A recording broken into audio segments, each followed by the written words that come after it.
57 of Spittin Chiclets, presented by Pink Whitney from our friends over at New Amsterdam Vodka here on the Barstool Sports Podcast family. We're still in quarantine here, boys, but we're still grinding out the shows. Let's say hi to everybody. Make sure everyone's in a chipper mood. Mikey Granelli, what's up, pal? How you doing?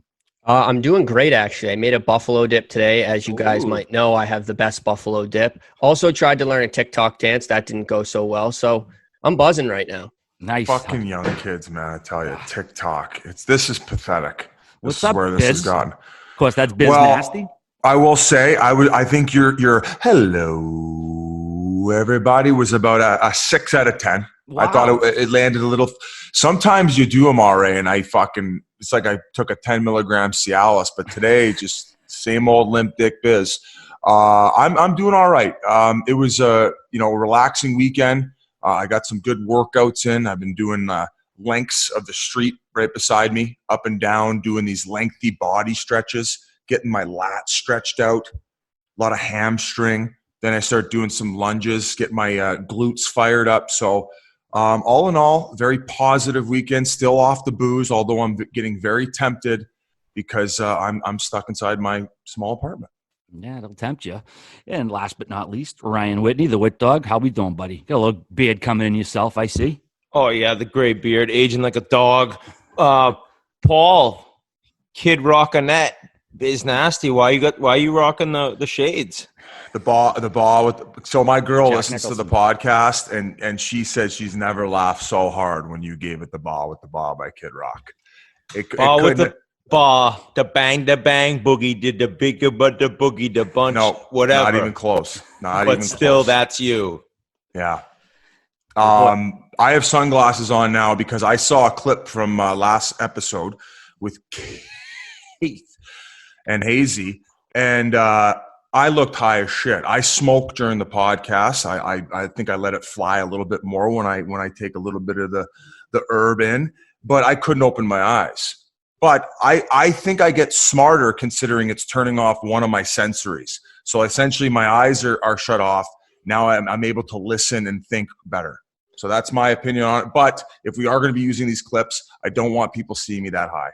So just the way this is all coming together and the fact that that's why you have glasses on is amazing to me, because they shut down all the Starbucks, right? They're done everywhere except for the drive-thrus. So you can go through the drive-thru. But what the issue is, I go to this one in Dedham. It's just close to my house, 10 minutes, no traffic. And there's a 40-car backup, right? Oof. It's like a 40-minute wait. Now, the issue is nobody cares. Nobody has anywhere to go. So everyone's willing to wait. So listen, I'm getting off topic here. I went again today. It was 45 cars. I was so pissed it wasn't 145 cars. I'll take a 300-car backup right now. Listen, I'll have 3 hours in the car. That'd be incredible. But I went there the other morning. I'm with Ryder. He's in the back seat getting him a blueberry muffin heated up. He devours them. And I'm waiting 20 minutes. I probably got another 15 minutes to wait. And I see the car in front of me, this dude get out and starts walking towards me, pointing at me. He's like, wait. I'm like, holy shit, this kid's a super fan. And I put the window down just about, I don't know, enough, let's say like 8 inches. He goes to reach his hand. I go, whoa, bro. Hey, elbows, dude. We're in a pandemic. He's like, oh, sorry. He's the nicest guy in the world. He's like, no, I just wanted to come say hi. I was just listening up front in my rearview mirror. I saw it was you. And I had actually been dancing to that song, Brilliant, or whatever it is, by The Weeknd, Brilliant, Blinding Lights. What a song. And then the next one on Spotify's After Hours, it's incredible as well. So we're dancing that. So he must have seen me dancing. I was trying to get Ryder to dance. So this all happens, and he's like, I love the show. So as he's walking away, he says to me, and this ties it all together, dude, tell Biz not to smoke so much weed. I said, I go, why don't you tell him? What do you mean? He goes, I just think he's sometimes too high. I said, I don't think that's true at all. But if you want to tell him, write him a message. Wow. And then you come on and say that you look too high. So I got to say, maybe you've looked like you could be blinded by a piece of floss at times, but you never seem too high to me. I feel No. like you're always with it. My You're eyes, smarter. I just can't control the eyes. Yeah, neither can I. That's why I've talked about wearing sunglasses throughout airports a lot and indoors a lot. I've kind of tried to get away with it, but What's your terrible tell? when you look like that. What's your tell? You kind of get slurred speech a little bit, don't you? When I'm high? Yeah? No. Fuck no. I function high, bro. No, I don't. People think I'm every time I do a video, a clip, everyone's like, oh, I raised buckled. And my friends from home laugh their balls off. They're like, they think you're fucked up right now. I'm like, dude, because they know when I'm really like. How about this one? We know when you're I'm really still in shock at how fucked many up, too. people insult RA's clothes. Like he gives two shits about what the fuck he's wearing on his body. I've been hearing it for I was not known as a great dresser when I was a teenager, so this is just like keeping with the theme of life. Biz, I actually think you look like Ray Charles, like a young Ray Charles with the sunglasses on. Wow, what a compliment! Yeah. I do have a nice tan going right now. I laid out a little bit yesterday, and I got that workout done in the sun. Now, guys, we haven't even mentioned our guest yet. No, I was surprised we got this guy. It's incredible. All right, I'll let you take it over because I feel like we've had a lot of bees on. And there's some Rick from fucking Red Deer ain't happy about that. We got to start getting maybe some current players on who we got a couple in the pipeline as well. We got confirmations from, hey, knock on wood. Let's hope we get him.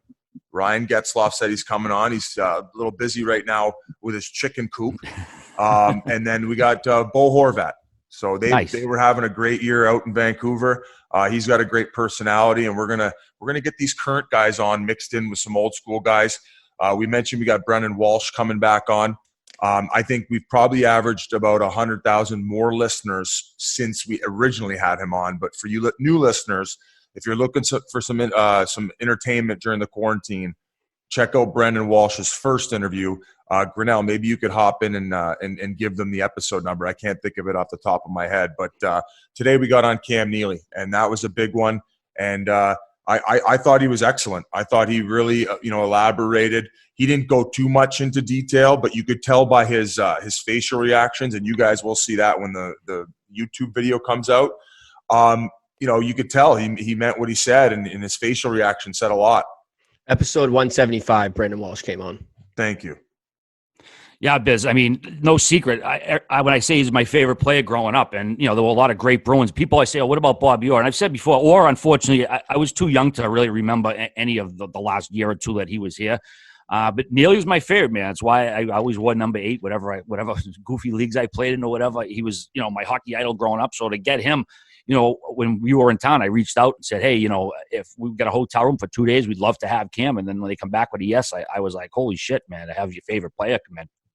And Whit, I mean, you brought up a good point. I don't know if this is after the interview when he left. You're like, this guy put up a point a game on one leg in his last 2 years, and it's such an unfortunate story because this guy had to basically retire in his prime, and the mental grind of having to get going for every game and doing it on one leg was just like it eventually just kind of overcame him, and he had to retire soon. Yeah, he had 50 goals in 49 games, and I believe it was actually 45 games, RA. 44, actually, yeah. 44, but the NHL pulled some scam to make it 49. I think he missed games, but it was the 44 games he had played in, and that was on one and a half leg. I mean, legs. It was just incredible, and you'll hear when he talks that you could, and we could see the emotion take over when he talks about, he had a lot of good hockey left, and that's what he lost. So just getting into his life and career, and I'll tell a quick story after the interview in a little bit, but I think we'll leave it at that. But yeah, he was a great guy to get a hold of and finally get to sit down with.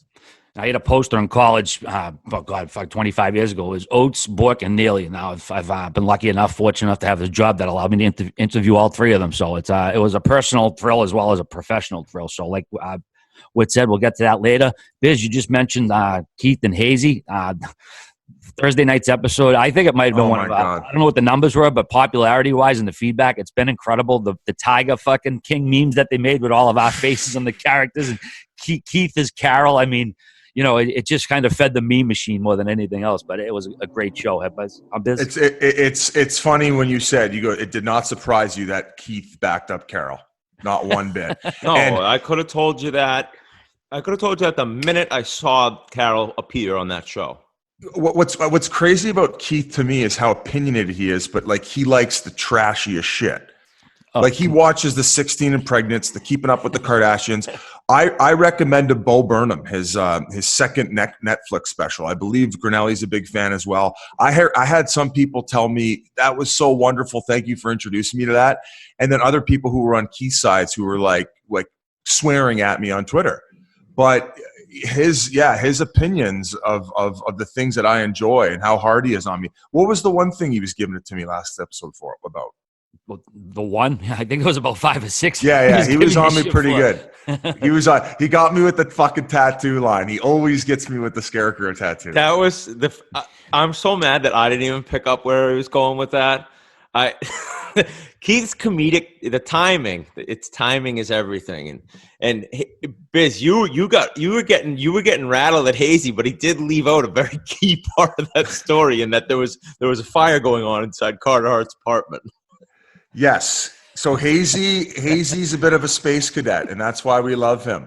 And there's a couple people who were like, they chirp me about being too high to not get Keith's one-liners that he slides in constantly. Guys, if I acknowledged every single one of them, it would have been a 4-hour podcast. It's nonstop. This would happen in the locker room. This guy would abuse me nonstop. Keith Yandel's a bully. I would put him and if him and Malkin were in the same locker room together, there might be a fist fight because there's too much dominance there. It'd be like the Tiger King all over again. It was hilarious. I think I might have been the only one who caught it when they mentioned the Florida goalie Chris Drieger, and he called him Darren Drieger. I don't know if that's the nickname for him in the locker room, but that's definitely the nickname. We kind of looked at each other. It was pretty funny when he dropped that. But I want to ask you, man, what have you been doing for your golf fix lately? I know there's been a couple tourneys on, but is golf? No, there's nothing on. There's nothing. It's all sports. They closed the courses too before you could play, and then whatever the shutdown in Massachusetts is, they included golf courses in that, non-essential. So I drove to Rhode Island, played a course there. They're still open. I don't know how long that's going to last, but there is not much going on in terms of golf. I would think that golf would be the one sociable, acceptable sport. To me. I would say go off in pairs.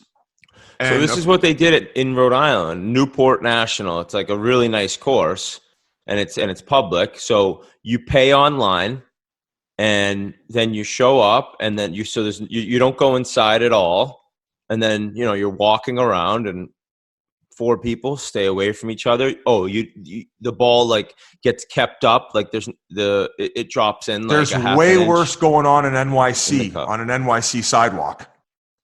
Yeah, I don't.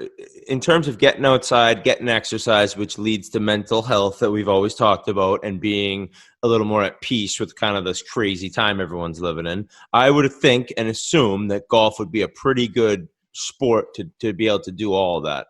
But they've decided what they're decided. You play it more safe than sorry. It certainly is making it the days go by way slower. Another episode reminder. Thank you to all your healthcare workers.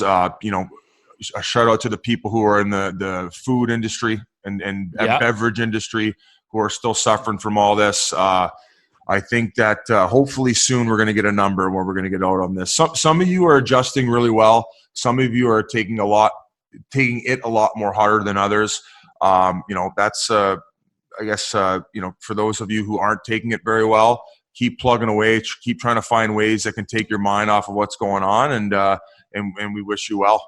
And shout out to all the custodians out there too, Biz. That was my former line of work, and there's still messes being made that still need to be cleaned up, and they're kind of silently behind the scenes cleaning up all the messes made out there. So that's another tough job that people aren't getting laid off from. Fucking right's all right. Shout out to the janitors. So, absolutely. I know we were just talking about golf. We don't know when the next Sandbag Invitational is going to be, but we do know it's going to be brought to you by our buddy at Boikeys.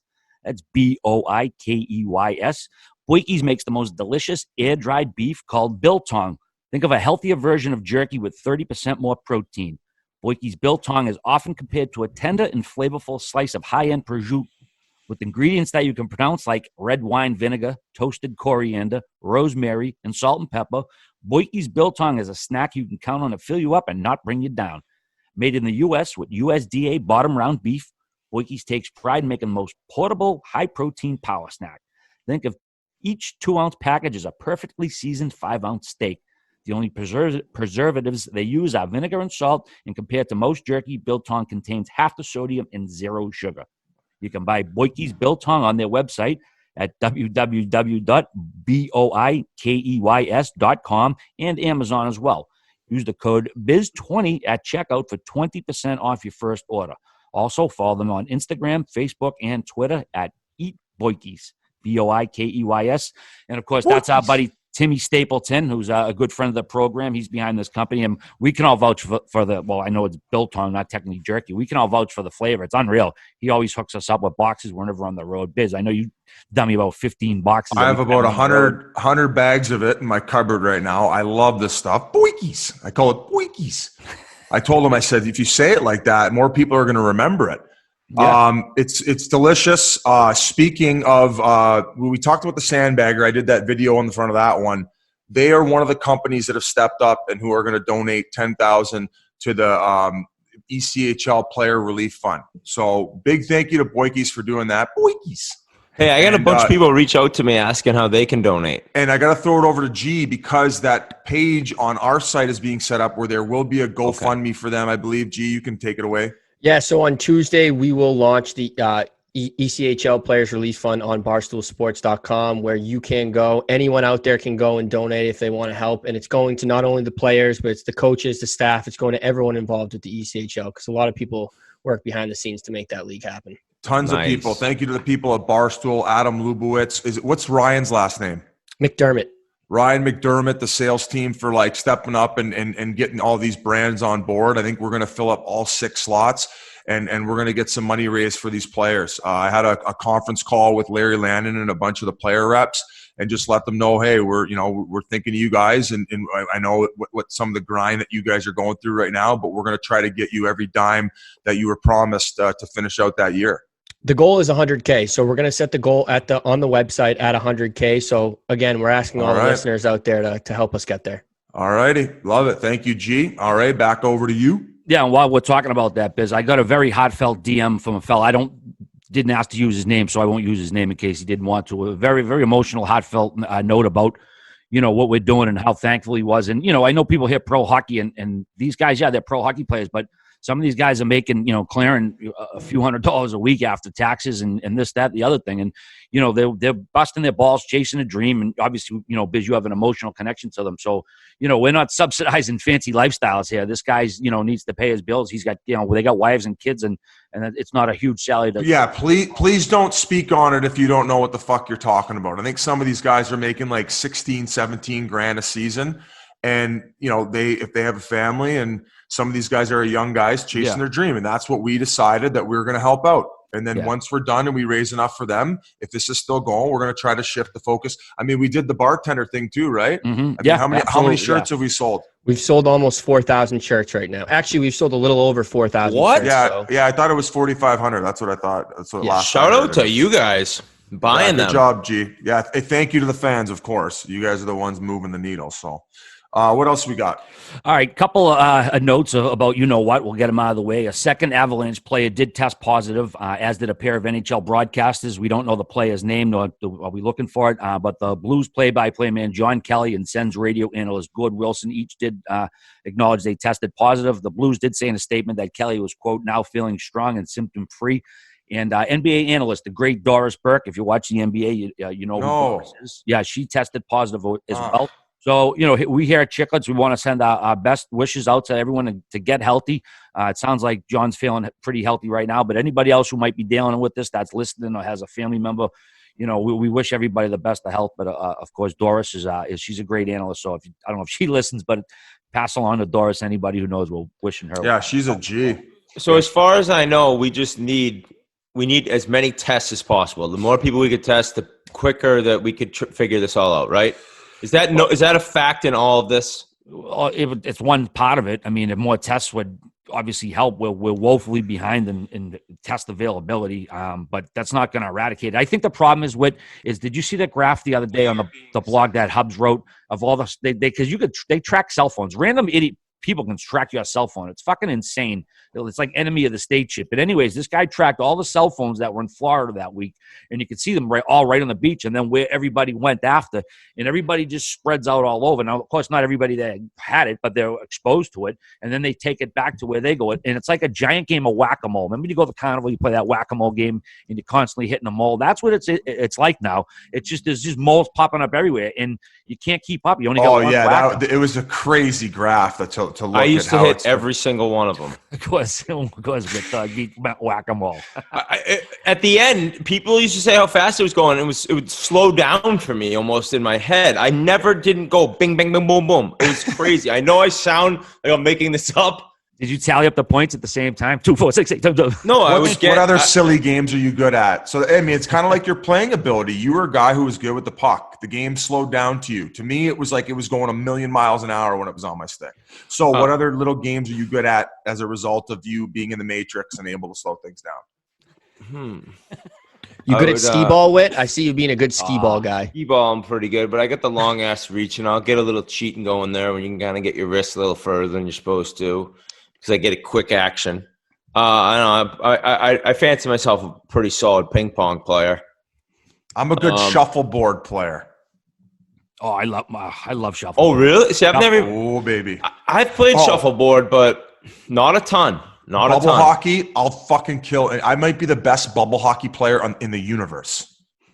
Really? I remember you lost 1-0 down the Lower East Side one. Yeah, to you, but yeah, that's right. Okay, time out. There you go. First of all, you're not even the best guy in the podcast. Didn't even score. Let me back this up. You guys can go watch the video too. I scored a goal where it hit the back of the plastic, but it didn't go down the hole. That's a fact. So I would have won 1-0.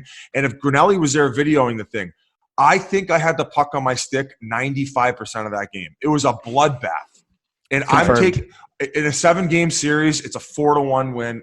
RA, I'm when we're out of this thing, it is on, buddy.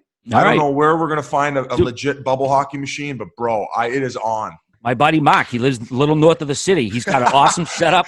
He's got, I'm not trusting Max fucking bubble hockey. I know you guys are no shit. It's probably slanted down in one direction. He puts Corona on your side of it. I'm not going to Mac's house to play. No, dude, it's unreal. He's got it set up like it's Canadians Bruins, so he has all the banners hanging above it. It looks like the Forum of the Garden from back in the day. It's probably the coolest setup. So next time you're in town, we got a place we can go and play unlimited biz. All right. Should we throw it over to Cam Neely? No, we got a couple more notes. How did you see my tweet this morning about? I'll go fuck myself. Did you see my tweet this morning about eating healthy? I've been eating so healthy. Okay, so I actually tweeted out, if you eat one thing like healthy today, it was a rainy Sunday, you can't do anything. If you eat healthy today, you know, God bless you. I said, I think that's why I made buff dip. So exactly. So I'm just eating like a sewer rat. It's carbs. I've mentioned before. I'm eating like trash. How are you eating healthy right now? I think maybe being in the weather you're in probably helps. I will say, and this is not to rub it in, I think Arizona might be the best place in North America to be right now during what's happening. Because I'm able to go outside. It's sunny most days. I can go for my walks. Like you were going for walks at 12:30 at night.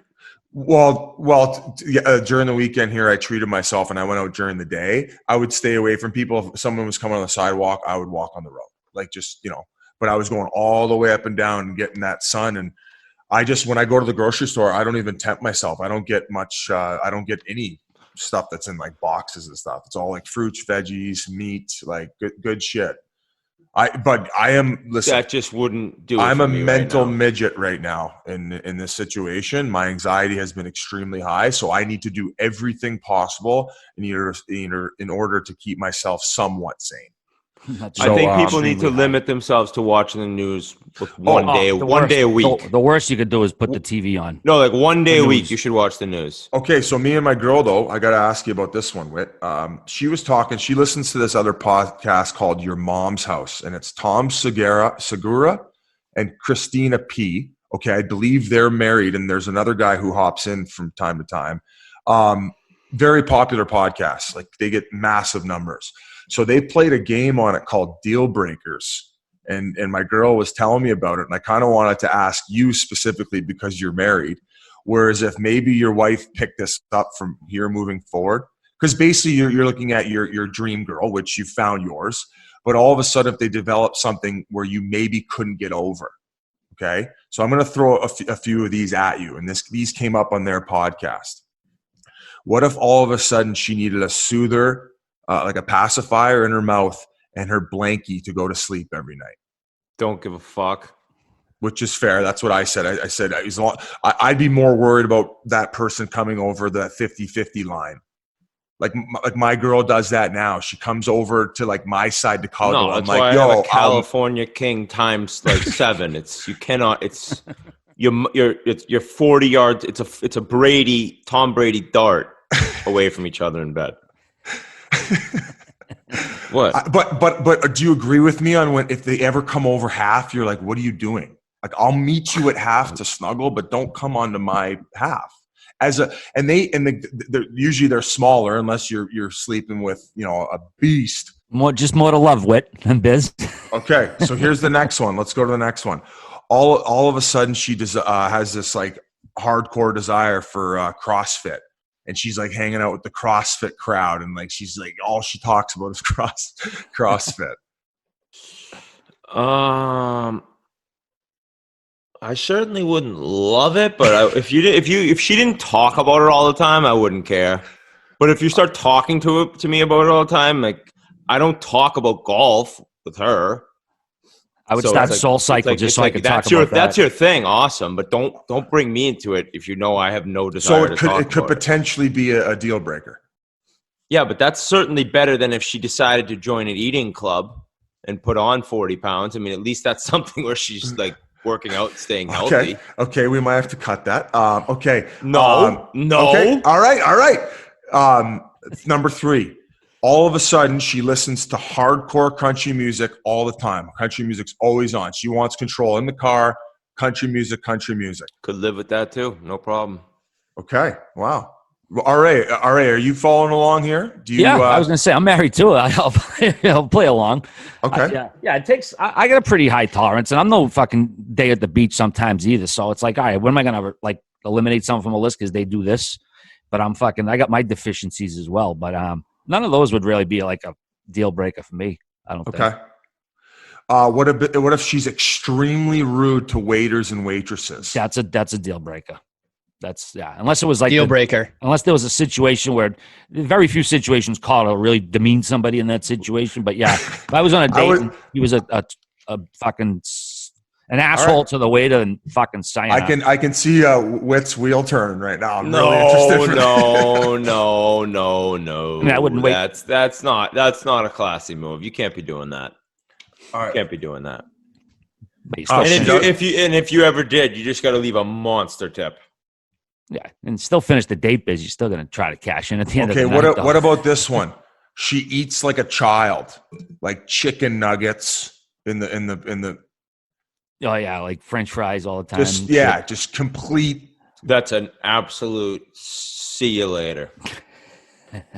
Yeah, I don't know. I mean, it's because it's funny too because you don't want to say nothing because you don't want to ever look like you're trying to like bring up a weight or something. That's just the issue you never talk about. So you don't want to be like, oh, don't eat that because then it could be misconstrued. Oh, just like the junk all the time. Like just eats like a kid. To me, that's a deal breaker because that's health issues down the road. Yeah.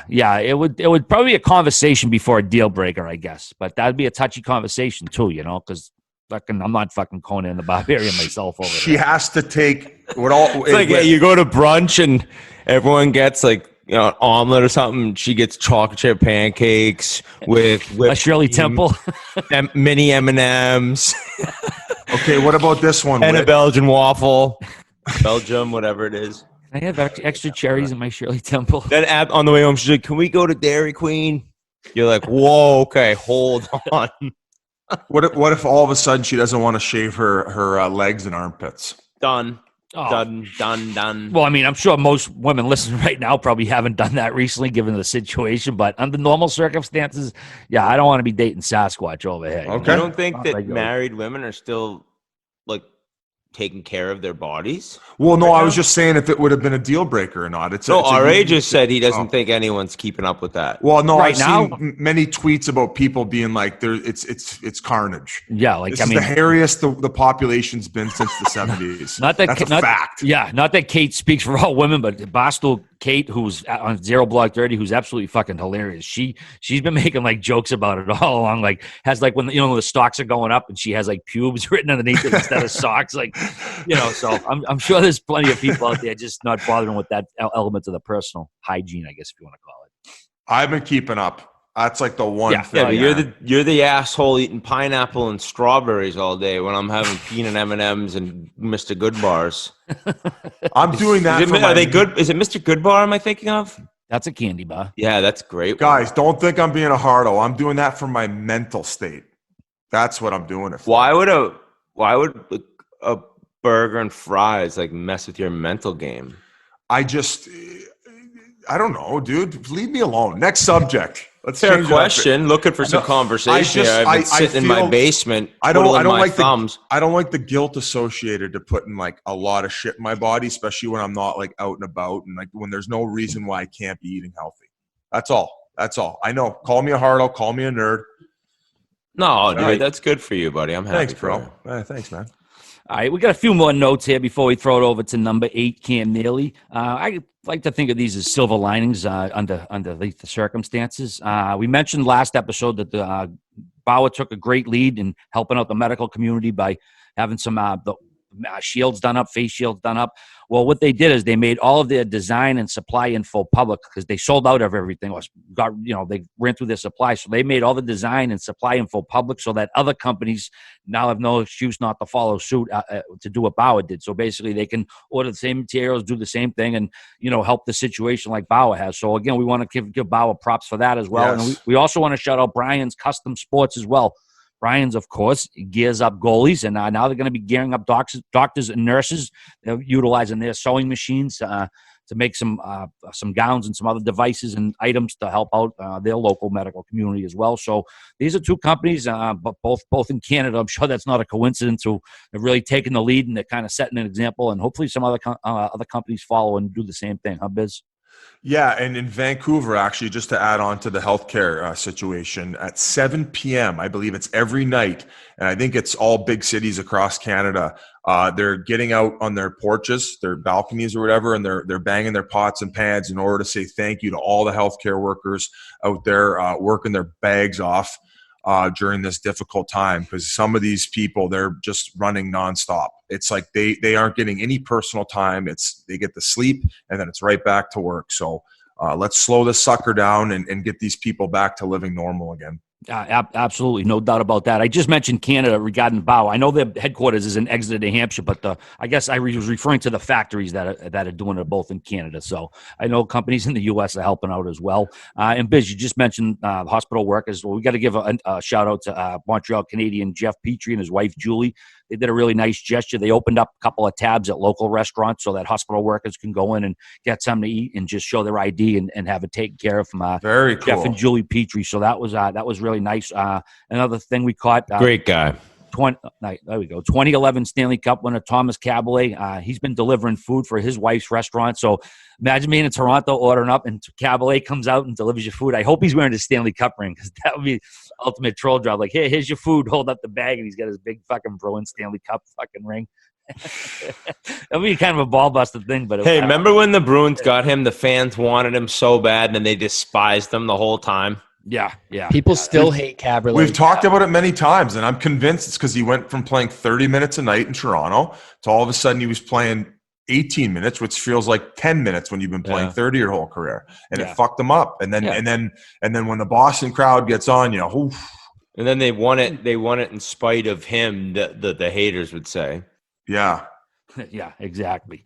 Also, what else we got? Oh, yeah. Shout out to Kim's Puppets Fantasy Hockey. They tagged me. They donated their winnings for, I think it was a few $100s. They donated to a local hospital. I had mentioned last episode or 2 episodes ago that another listener said, hey, if people aren't going to be rewarding their fantasy money, donate it somewhere. So kudos to these guys and gals for doing it. That's what they did. They put their money where their mouth is, literally. So if anyone else wants to do it, help out whatever it is, whoever's being affected by this, and you got some fantasy money that's just going to go nowhere anyways, instead of getting a drunk on maybe at the end of the year, give it to somebody who could use it a little bit more.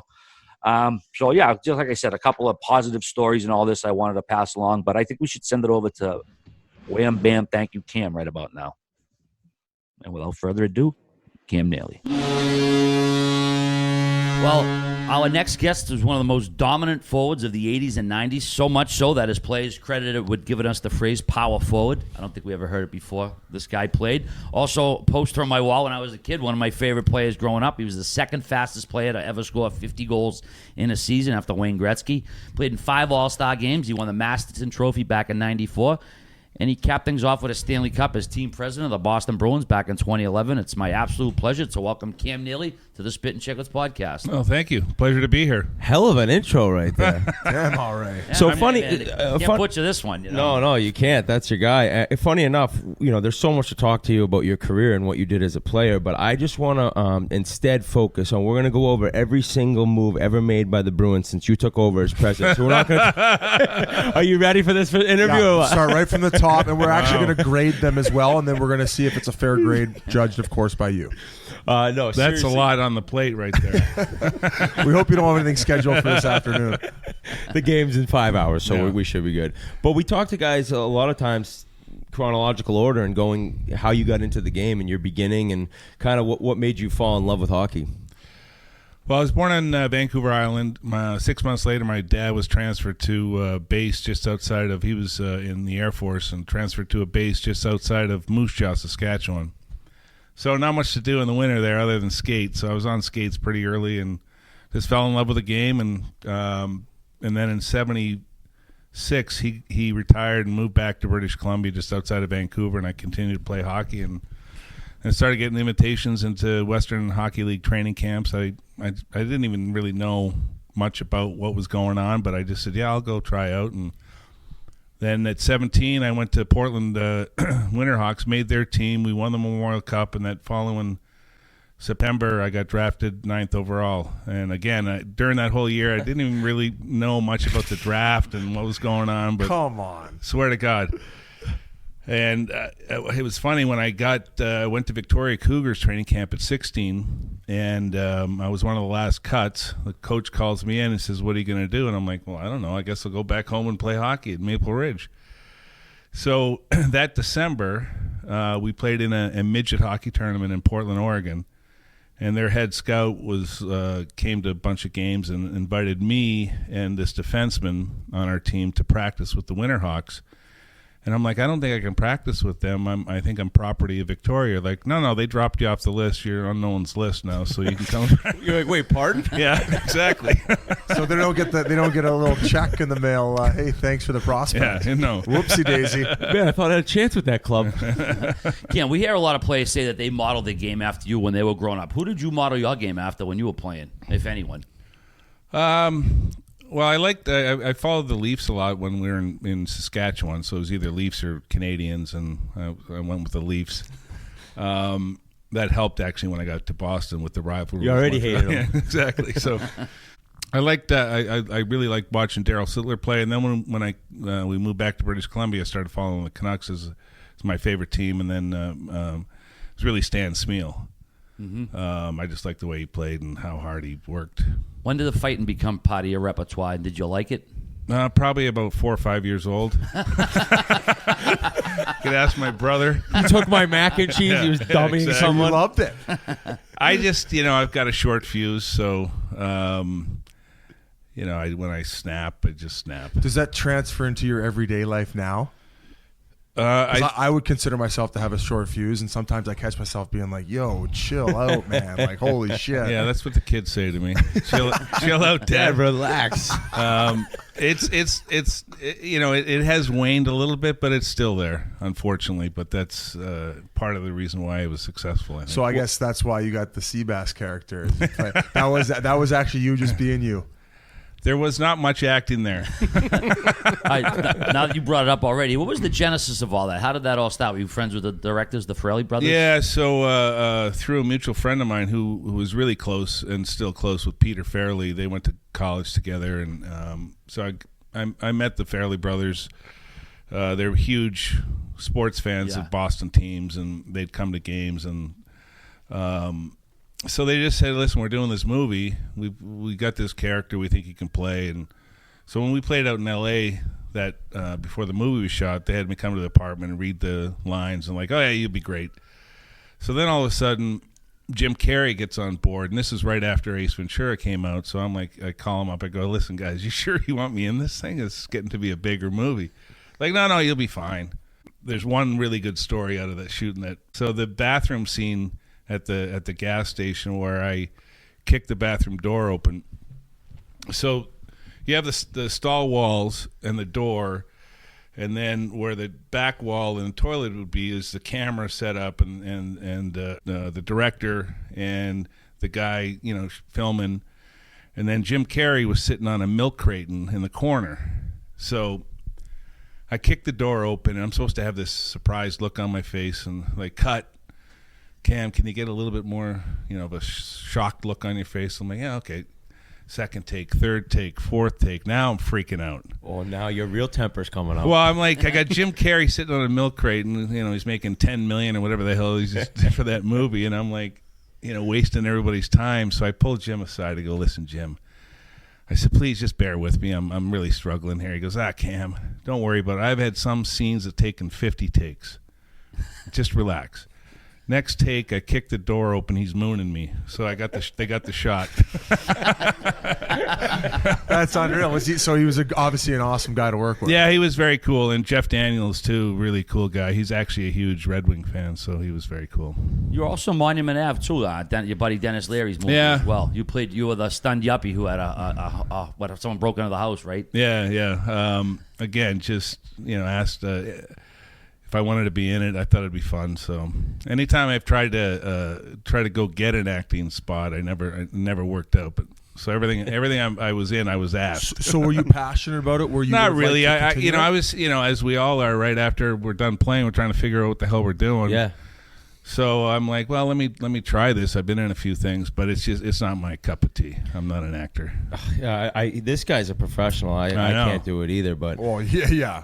No, you guys, your commercial was great. Yeah, he wrote the whole thing. No, I didn't. Yes, he did. He pretty much we'll did. Get you in the next one, Cam. Just, come up and maybe just comes and dummies both of us. Yeah, just don't have me audition for it because I won't make it. No, exactly. We'll have to invite you. So I want to just go back because you come on the scene, you say you don't know much what's going on. You light up Portland. Next year you're in the NHL, and you're in Vancouver for 3 years. Biz actually was surprised in that not a ton of people know that you were even in Vancouver first. I mean, so many, I think, fans out there just think you was a Boston Bruin. So what was the experience like when you got there and kind of, did you know right away maybe this isn't the place for me? Well, you know what it's like when you just get in, right? You're happy to be there and like, okay, how do I stay here? And at the time, Vancouver was always struggling. They actually went to the finals the year before I got there. And lost to the Islanders. And they had Tony Tanti and Stan Smeal on the right side, so I was automatically either going to be a third or fourth line right winger when I first got there. And then my third year, I actually played, I think, I played less games, but I think I probably played more minutes in my rookie year than my third year. The coach wasn't really fond of me in my third year, so I remember one game I suited up as fourth line center. I'm like, okay, things aren't going well here. This could be ending soon. Yeah. So, and then I got a surprise phone call. Actually, my sister, on my birthday in June, I was working out with some buddies, and this is, obviously before cell phones and whatnot. And so my sister gets a hold of me at the club I was working out at, and she says, the GM is looking for you. You've been traded. So my sister's the one that told me I was traded. So I call the GM and he goes, we traded you to Boston. So now I'm like, oh my God, I barely could play for the Canucks. How am I going to play for the Bruins? But it just worked out. Wow. So it wasn't an example of like, I just got to get somewhere else. I'm going to light it up. It was more you even worried maybe I can't make it in this league. Well, yeah, because I was like, I was playing limited minutes in Vancouver and my confidence was shot. Yep. and I'm going to Boston, which is it was a better team, had better players, better record, and I'm like, how the hell am I going to play here? Do you believe that you'd been given a fair shake at all in Vancouver, or even in the early going when you just hadn't developed to what you eventually became? Yeah, I think it's probably a little bit of a lesson in understanding players' development curves. With the position I'm in now, it's like, you could say, well, I would say, they would say, well, you're a young player. I'm like, well, but it's my third year in the league. I don't just say I'm a young player. Like, the whole development process probably wasn't as good back then as it should be for younger players to say, okay, here's what we need you to work on. Come on out here, and we're going to work on the details. Not just, now there's so much more communication. There's all the video and things that you can help try to develop these players. But back then it was like you make a mistake, it's like you're sit down. Yeah, that's crazy. Yeah. Do you think I haven't checked the numbers? Do you think that's maybe why, like, you look back on some moves and trades and you're like, what? They gave them up for nothing? It's just because people just gave up, maybe. They just gave up way too easy, more so than nowadays, because you have so many scouts and there's so much technology around it? Probably a little bit of that, and the fact that, depending on the organization and where the team's at, maybe someone's saying, hey, we need someone that's got a little bit more experience. We don't have the time to develop. We can get something for this player. And then all of a sudden the player starts developing and takes off. So when you became a Boston Bruin and that trade went down, maybe your offensive numbers weren't what you hoped they were, but Bruins fans must have seen your style of play and just loved you immediately. Yeah, I was, right away, especially the old garden, right? I mean, perfect size for me. So you're just hitting anything. Yeah, I mean, so I think just the way I played and the physicality part of it, the fans embraced me, and then I ended up starting to score, which I did as growing up my whole life. I was able to score. But I think the fact that building was kind of suited me and my style certainly helped.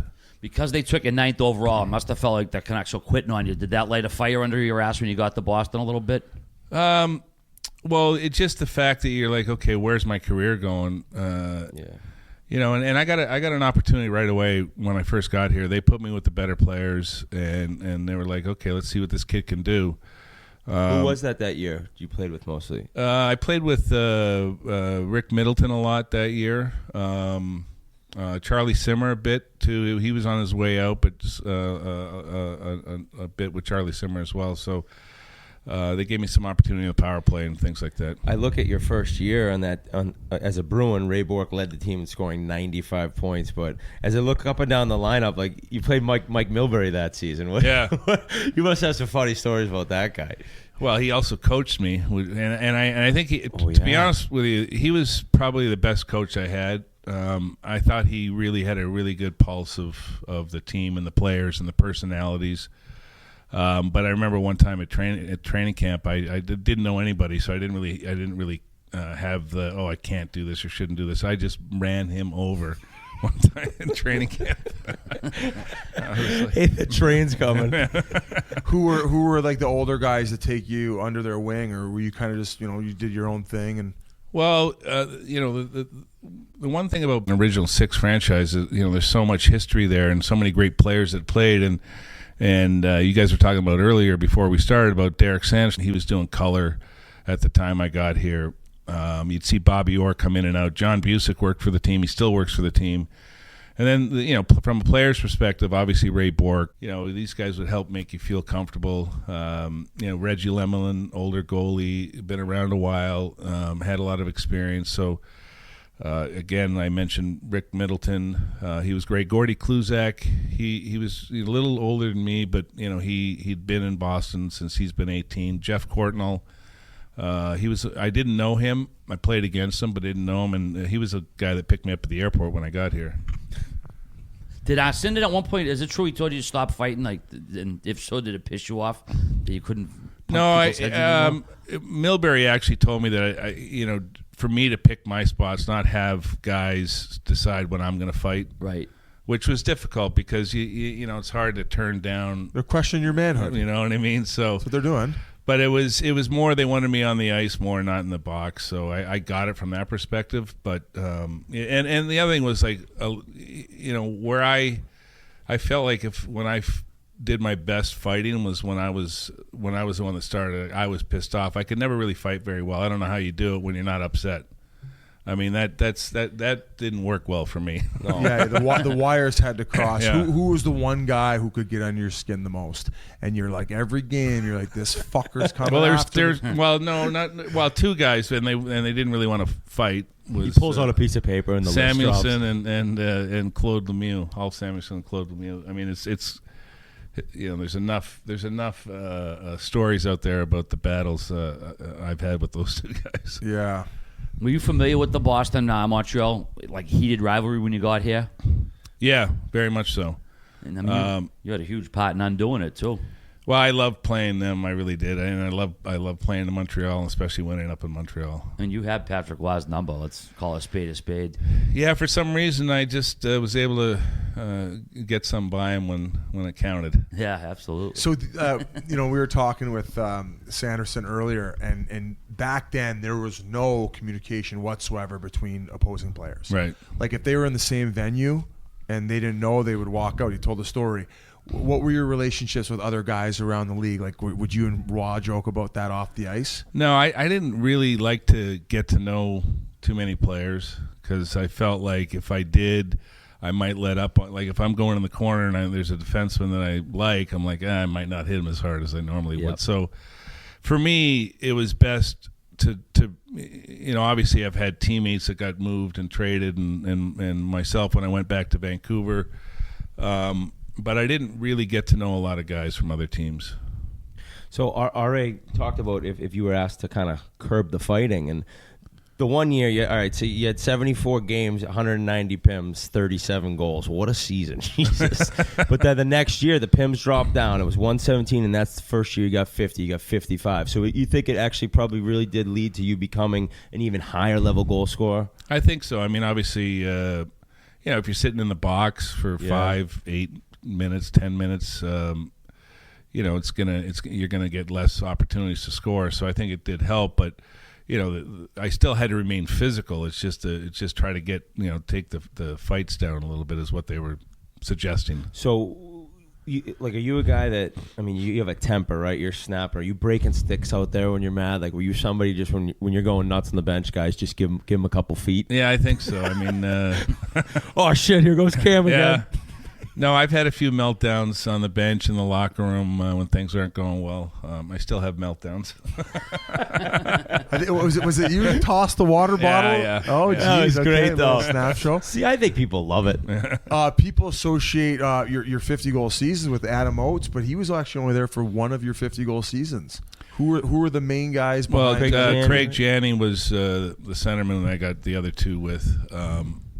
And when Craig got traded, obviously I knew Adam. I didn't know him well. I knew him, from as a player, and feeding Brett Hull. So I'm like, okay. But when I started playing with Adam, I'm like, by far the best backhanded passer I think the game's ever seen, in my opinion. It was just like, even if he had on his backhand, it's getting to you. And it's hard. It's not just a little, muffin coming. He talks your way. about that. We interviewed him. He talked about that a lot, actually, about just making sure he's good on your backhand. And that guy just did it. Well, you think about a right-handed center having two right wingers, myself and Brett Hull. I mean, you better be good on your backhand. Yeah. You're gonna catch heat from one of them. Absolutely. And I mean, you don't limit yourself to I mean, there's like a stat now at how many times you're forced out the strong side, how many times you're able to make plays. But I mean, a guy like Sid, force him out anyway, and he's going to be able to make that low percentage play a higher percentage at the time. Yeah. Was the chemistry instantaneous with you two, or is it something you had to work on them? I'm guessing not with OT. No, it was instantaneous. I mean, we didn't really have to talk a lot on the ice either. I just told him, I said, listen, Adam, I don't like the puck in the neutral zone. When I'm in the slot, you find me. Exactly. I want it in the offensive zone. You can deal with the puck in the neutral zone. So as a centerman, is he like, God, I got to do all the lugging? Or is he No, I think he probably had to do a little more, and Brett would be, if Brett was honest, he would say he had to do a lot more with Brett than he did with me. Okay. I mean, that's great. Yeah, go ahead. When they told you about the trade, were you like, "Oh shit, there goes my sentiment"? And then it's like, "Well, we're bringing in Adam Oates. You must have been." Yeah, I was fired hurt. up I was after hurt at the time when that trade went down. So I was just like, "Wow, okay, that'll be a big change when I get back." But he's obviously a hell of a player. When you're playing in your heyday, what was your summer routine? Are you working out a lot at that point, or is it? Yeah, so when I got the thigh injury back in '92, and that's when I really started. My off season became about rehab and exercise. And Mike Boyle, Mike, he was working with the Bruins, and I'm working out with him, and he's having me do all these crazy frickin' exercises. I'm like, "Where's the bench press?" I'm like, what are we doing? I go, I'm a 50 goal scorer. What are we doing here? He's like, well, don't you want to get 70? I'm like, okay, yeah, I do. But that's a good way to put it, Mike. Yeah. When you guys finally beat the Canadians, I think it had been like 44, 45 years, the so-called jinx here. Was that the biggest win you had as a pro up until that point?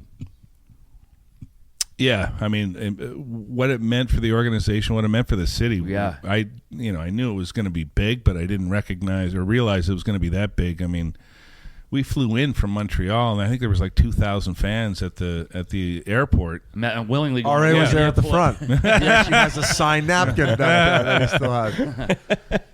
So it was big for Boston. It really was. I was telling these guys, they're a little younger than me. I mean, you were all over the gossip pages back then. They had the inside track. I mean, you and LB were running all over this town. He's like, thank God they didn't have cell phones and cameras. Oh my God. I feel bad for the current athletes today because you cannot hide. Well, no, you got but no on chance. the other hand, you must see some of the money that these kids are signing for, and you're like, I put in that many years, and these guys are signing this much money out of entry levels. Yeah, but how I can sleep at night is I go, well, I made more money than the guys before me. That's true. So yeah, that's it that's is the what way it it is. goes. Right, it's the way it goes. The only thing that frustrates me is sometimes it's like, okay, we're hoping you're going to do it. Here you go. Right, and that would frustrate me too if I had to sign checks. Yeah. So that's where the character is a big piece. Is what's the character of these players, right? How frustrating would it get for you at times? I mean, we just had Derek Sanders on. He talked about how brilliant of a hockey mind Harry Sinden was. But there were obviously issues here in Boston about spending money. How pissed off would the players get in the room that basically the team wasn't spending what they should have been probably? It was frustrating. There's no question because you want to win. For a good 4-year stretch there, we either lost in the finals or lost in the conference finals, and we knew we were a little depth away from really being able to compete against the top teams, Pittsburgh and Edmonton. So you don't really understand what's going on upstairs, right? You just now you do. Yeah, exactly. Yeah. Do you understand now a little more? Like, okay, that's why Harry did it, or is it? Well, it's just it's just philosophies, I guess. Yeah. And I think. As a player, you want every chance, right, to win. That's why we're playing. I mean, you think about winning the Stanley Cup, lifting the Stanley Cup as a player. So you want to, if you have ownership that's willing to spend to the cap. But now I think it's, I think because there's a cap, it's probably a little bit different now. It's like, oh, they're not spending to the cap. The fans can recognize that now. right. Yeah, right. it wasn't as apparent. I think Right. people knew, but there was no facts about it. Right. Those teams, those Boston teams are so good. You mentioned the 2 finals appearances, 2 just incredible Oilers teams. I mean, what do you remember about those series? Was it a lot closer than it seemed, you think? 88, we weren't anywhere near as good enough to beat Edmonton. I thought 90 we had a chance. We had that triple overtime game. And Klima. Yeah, exactly. Fucking Klima. Wesley, unfortunately missed an open net. And that I think that took a lot out of us, that game. And then it was just over after that. But I thought we had a better chance in 90 than we did in 88 for sure. You mentioned Glenn Wesley. He was part of the deal that eventually brought you to Boston from Vancouver. Are you surprised that deal is still paying dividends for the organization all this time later? It's amazing to me. Someone's done this tree, right? Yeah. This Yeah. hockey tree. It blows me away that there's still some fruits from that deal. Yeah, on the team right now, Sean Corrali. Yeah. All these, 30 years later. That's pretty wild. That is insane. Trade is still bear fruit. Where did you find that one, Ari? No, that one I've seen actually a lot before. Is how crazy it's never ending. So obviously you've seen this. How did you see that? You on social media? What's that? Yeah, Cam has a burner. I'm what do they call? I'm a burner accounts. Yeah, I'm a lurker. No, he's checking it out. He's seeing I it. follow a lot of people, but no one knows me following them. So now you're on the. But I don't tweet. I don't do any of that stuff. But. You're on the other side of it now. Like, what do you make of? Like, I love Brad Marchand. Yeah, and I'm a Coyotes fan, and I'm like every team. And yeah, he crosses the line maybe a tad sometimes. What do you guys kind of giggle sometimes at how ridiculous it is? Well, you have to. I mean, you love. You have a sense of humor. Yeah, you love him on the ice. I mean, there's a couple, like the licking. I'm like, Brad, really with the licking? Text from Cam. Yeah, it's like, okay, but I got to tell you, if he's not on your team, there's no question you hate him. But if he's on your team, his teammates love him. He's turned himself into a hell of a player, and he's he just doesn't give a. Can I say shit? He just doesn't give a shit. Yeah, he doesn't give a shit. Oh, you can say a lot of things on him, buddy. Well, we talked about just as you became a Bruin, the domination that you had as a player in the team, and then everyone knows it was a dirty, vicious hit that took out your leg by Ulf Samuelsson. What do you remember about that moment? I'm sure it sucks to think about, but immediately what happened after and the treatment, how that all went down. Well, obviously a lot has changed, right, from when I was playing as far as treatments and recovery and rest. Yeah. But it just started a snowball effect when, because I had to be put in so it was such a hard hit that part of my quad solidified. So it started turning to bone. So they had to treat it like a broken bone. So I was in a straight leg brace for 2 months. Jesus. But the problem was I wasn't on crutches. I was just walking normally with a limp. So I think walking like that for 2 months without being able to bend my knee, it created a problem in my knee. When I came back in early January, so this happened in May in the playoffs, and I didn't come back until early January. We played in Toronto one night, and we're coming back home to play Montreal the next night. I woke up from the game in Toronto. My knee was blown up. No pain. I don't know what I did. There was no pain associated, but it was just full of fluid. Nothing in the game had happened. No. So I saw the docs are like, well, does it bother you? I said, no, I have no pain or anything. Well, why don't you play? We can play tonight, and then we'll take a look. We'll at it tomorrow. So the swelling wasn't going down. Finally, I said, well, let's do a scope. They did an MRI. I don't even know if we did an MRI then. Probably did an MRI then, but they said, well, let's have a scope and take a look and see what's going on in there. So I'm thinking at worst I'm 10 days out. So I'm coming to, and the doc's looking over, and he goes, your season's over, and I'm concerned about your career. Right as you woke up? Yeah. No bedside manner there. Jesus, buddy. Are you kidding me? Let's just get the information while he's groggy so I can get out of here. Yeah, I made some decisions while Cam Neely was asleep. Holy shit. So there was a big, like a size of a dime piece of joint surface cartilage on the end of my femur in my knee that was torn.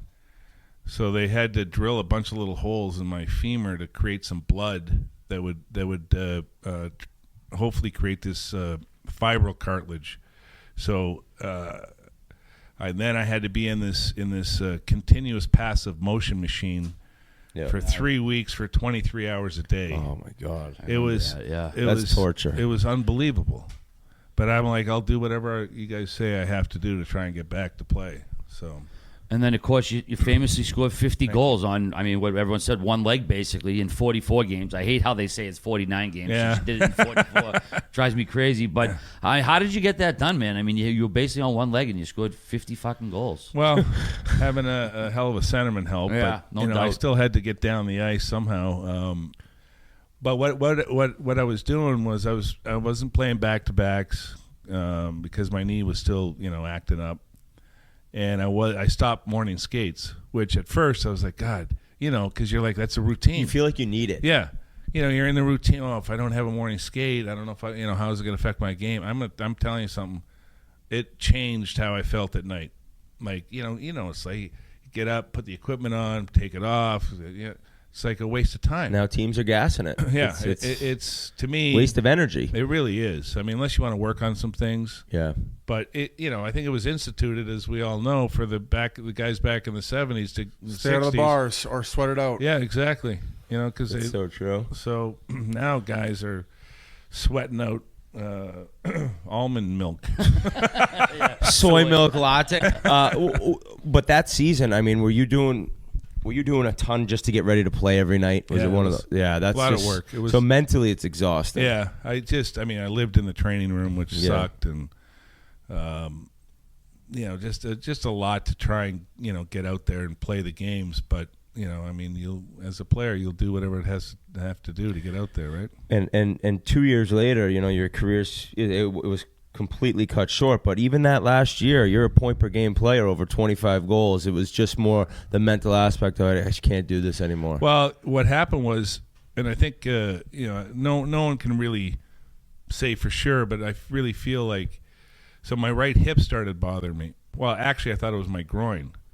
So I had pain in my groin, and it just wouldn't go away, and it was constant, and working on my groin constantly. And they finally said, well, let's get an X-ray, and my hip was a mush. So I think it was because it was my right hip, and all the injuries were on my left leg. I think overcompensating for those years. Yeah. Plus hockey players, the way we skate. So weird. Yeah, it doesn't bode well for the hip joint. So. It was just the pain. I just couldn't deal with the pain anymore in the hip, and it was all day. Couldn't sleep. It was horrible. That's no way anyone should live. That's why I think sometimes people don't even realize as athletes, like it can seem like it's going great when you're scoring 50, but every single day is a grind to get through. It's hard to imagine to continue to do that.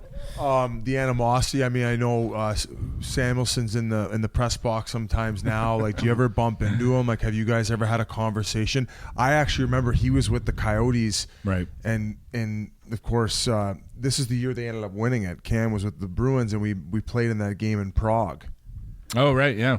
And we ended up going to that castle a couple nights before the game, and him and Samuelson are in the same room. And I'm thinking, okay, like we might have a fucking Donnybrook in here. Seabass is in the room. Yeah, we haven't really. I've never really bumped into him to have a conversation. Yeah, you don't need to. No. You don't need to. Was it tough? I'm assuming, was it tough to not be bitter when your career ended when it did the way it did, or are you still maybe a little bit bitter, perhaps? I'm not bitter. It was really difficult. Right. I remember your retirement. Yeah, the first 3 years were very hard because I still felt I could play at a high level. Not many athletes can retire on their terms. So, we all know that going in. We're either told we're not good enough or an injury happens. It was just it was frustrating because I lost a lot of good hockey. Yeah, a lot of great hockey. I mean, right after you say for 3 years it is hard, and I think every player goes through it, but now you're in a position where I think it was 2007 you worked back with the Bruins, and as like being on the other side of it, as Biz mentioned, does it make you appreciate more what kind of players go through every day? Well, or what your side goes through every day, excuse me? Yeah, I mean, I think it's just it's really kind of a great learning experience of the business side of hockey, right? Because we focus on just being a hockey player when you're playing, and you don't really understand, you don't really care to understand what's going on, and how things are run and why are decisions being made that way, and nor should the athletes. We just the players should just focus on how they're going to play well every night. But it was really interesting learning experience. Ken, what do you make of the decrease in fighting and basically the lack of players policing themselves like they did when you played? I hated it when they put the instigator rule in. Yeah, I joined the club. I thought that really, that was the first step in the direction of really reducing fights. I was never a big fan of the stage fighting and okay, nothing's going on. My tough guy is going to fight your tough guy. I didn't really understand that. I could see if there was something in the course of a game that pissed somebody off, and they're like, okay, you got to answer the bell for that. That's part of hockey, in my opinion. I certainly understand, with the concussions and everything that we know about concussions now. But I still, the other thing I hate is after a good hockey hit, you got to answer the bell. Yeah. I just don't get it. Yeah.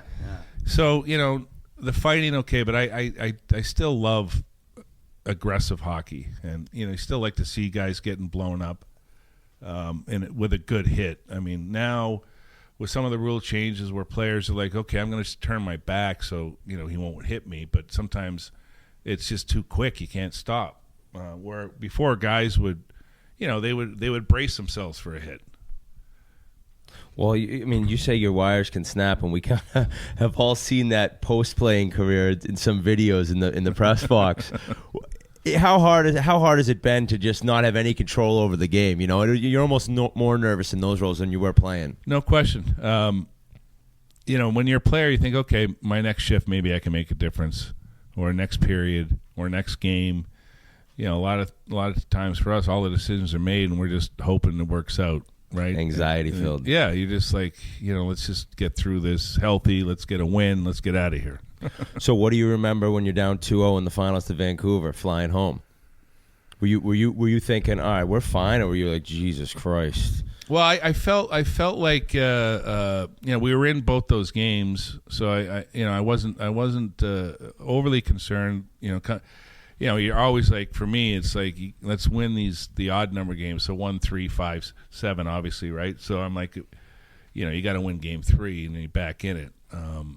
So our home record in that finals was crazy. The way, just what the goals the guys were scoring, and but just because we were in those first 2 games, I felt pretty confident we could climb back into the series. Yeah. I actually want to go back to the acting stuff. I was watching TV with my wife a few months ago, and an old 90210 episode come on. This guy, and who comes on the screen? Come on. This guy was everywhere. I thought you only had 2 roles. No, yeah, He's like, that's movies. We haven't gone to TV yet. And I think it was just after Nike might have bought Bauer, because everybody in there had, like, all the players had Nike front and center on the TV. But how did that come about? Like, I forget how that came about. I know they were doing some kind of a hockey scene, and Jason Priestley was a and I did I was in the Mighty Ducks movie, so the director was also, he directed some Family Ties episodes, so maybe that was okay. He was just connected. You still pals with Michael J. Fox? Oh yeah. How's he doing? He's amazing. I mean, it's hard, but his attitude about life and his lot in life is pretty special. He's done so much to raise like awareness and money. It's unbelievable. It's wild to see that he's still out there. It's crazy. I think he got one of maybe the loudest applause ever at the Garden when they were doing one of the charity games, I think. Oh, yeah. And right when the building first opened, that might have been the loudest I ever heard that building when he skated out in the ice for the game. Yeah, he loves hockey. He's always watching. Do you feel the pressure here just because of original 6 team, and I mean now that you guys are very, very competitive, does it ever get to be too much? It's not too much. I mean, everybody has expectations, right? We have our own internal expectations. Obviously, our fans have expectations. I think what's happened with the success of the other teams in the city certainly, starts driving everybody to, okay, well, we've got to be good. But it's a great market to play in. It's not as intense as maybe some of the Canadian cities, but it's, for an American city, it's a great market to play in. The fan base is smart. They know what they're watching. They either came with their grandfathers or fathers or mothers and grew up with the sport, played the sport, but it's there's everybody wants to win, right? So, which is not a bad thing. I know one of the charitable endeavors you took part in here was the Neely House, the Neely Foundation. Yeah. What's the status of that? Is that still going strong these days? Yeah, it is. We've been very fortunate with the support. Unfortunately, most people have been touched by cancer in one way, shape, or form. Mm-hmm. So, I just felt at the time when I was a player that I was going to do something in memory of my parents. Lost both parents to the disease, so now we're looking at doing something at the Friedman School over at Tufts Medical Center with bringing in more nutrition and health and wellness, because when you go through cancer, you get all these treatments and you get these drugs into your body, then your immune system gets shot down. So we're going to try and help bring up the immune system with this great doctor who's a great nutritionist and understands what patients need and what they're deficient in. So we're looking forward to doing that. Yeah, and just for listeners who are unaware, that he opened the Neely House several years ago, like you said, after you lost both parents. And it's for when people are having their family members treated for cancer. It's somewhere for them to stay, so they don't have to put up for a hotel and all that stuff. So yeah, we've had almost 6,000 families stay there since '95. So incredible. It's certainly a need. You don't realize these things, right? Where there's families sometimes that'll travel 2 hours each way to come for treatment. And, then they got to park or maybe they just live just too far away, but they can't afford hotels. So we're doing what we can to help put them up, so they don't have to worry about that. Just worry about getting healthy. That's an amazing cause. I mean, thank you so much for coming in. All right, did you have more for it? All right, could talk to you for 17 hours, but we appreciate it. Let's do one more journal question to tap it all off. Give us your best shot.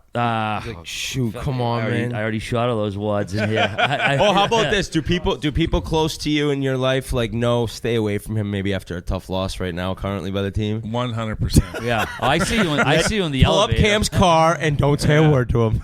No, it's I get home and it's the deck is cleared. I've heard stories when I get in the elevator. People know not to say much. Did you drop a kick his ass Seabass in the locker room? Did we hear that story? Yeah. Ooh, fill the listeners in on that one.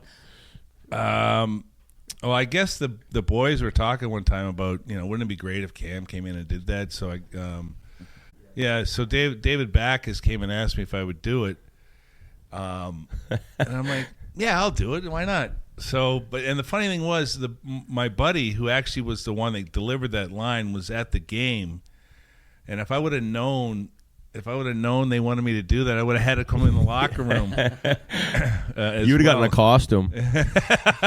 Well, thank you so much, Cam. I mean, congrats on an incredible career and a second career in hockey as president of the Bruins. So we appreciate you very much coming on. Yeah, my pleasure, and congrats to you guys. Thank you. I read your article, by the way. That was a great article. Oh, I appreciate that. We didn't mention your son follows the show. Yes, he does. He doesn't play hockey, but he's out going in Cali, right? And he's very intelligent, I hear. Yeah. He's he got him from mom, I guess. So. Well, you got to shout him out, so he'll be like, "Oh, Dad shouted me out." All right, my son Jack, he watches you guys all the time, loves the show. So what up, Jack? This is for you. Awesome. Well, he's pretty much the only reason you came on. So thanks to you, Jacko. Thank you, Jack. Jack, we owe you one, buddy. Send him a merch package, Grinnell. Thank you so much. Thank you very much to Cam Neely. What a thrill it was I just remember watching him, as I mentioned, and RA, you had his poster above your bed. So I've told the story. I don't know if I ever told it on the podcast, but I was working out at a gym in Boston and ended up in line or in front of him in line getting food. And I just turned around and said, "Hey, Cam, Ryan Whitney, play for the Oilers." I think I was going to be a free agent. I don't know. You never know. Just trying to be polite, trying to, maybe set up a future signing if I could ever be with the Bruins, just to be pleasant. And there was some personal interest in your peppiness to say hello. And he did not seem like he had any desire to have a conversation one bit, kind of a little standoffish. And I was like, yeah, fuck. But having met him and him mentioning, he can kind of just be a grumpy guy. And once we talk to him, you realize he is actually a really good guy. But there's times he just doesn't feel like talking and maybe comes off as a little bit grumpy. But getting to know him there in the hour we spent, or whatever it was, hour and a half before and after the interview, I really appreciate him coming in and got along with him real well. So thank you very much. We appreciate that. I can respect somebody who, if they just don't want to talk, they're like, I don't really care if you think I'm an asshole. I don't want to talk right now. I wish I had a bit of that in me sometimes.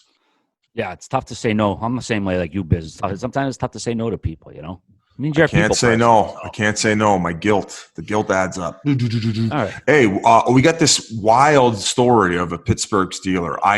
We got an ad. Yeah, Never hang mind. on. We got an ad. We got Just want to let you know, Biz, with all the uncertainty in the world, feeling safe at home has never been more important. That's why I want to talk to you about Simply Safe Home Security. They're longtime friends with Chiclets, as you know, and for good reason. Simply Safe has made it easy to finally get comprehensive protection for your home. There's no technician or salesperson that needs to come and disrupt your house or your routine. You don't need to pay any outrageous monthly fees or sign a 2-year deal or any of that stuff. You just order online, you set it up yourself in under an hour, and your home is protected 24/7 with emergency dispatch for break-ins, fire, and more. All for just 50 cents a day. And we're not the only fans of Simply Safe. U.S. News and World Report named Simply Safe the best overall home security of 2020. So right now, when you head to simplysafe.com/chiclets, our listeners will get free shipping and a 60-day risk-free trial.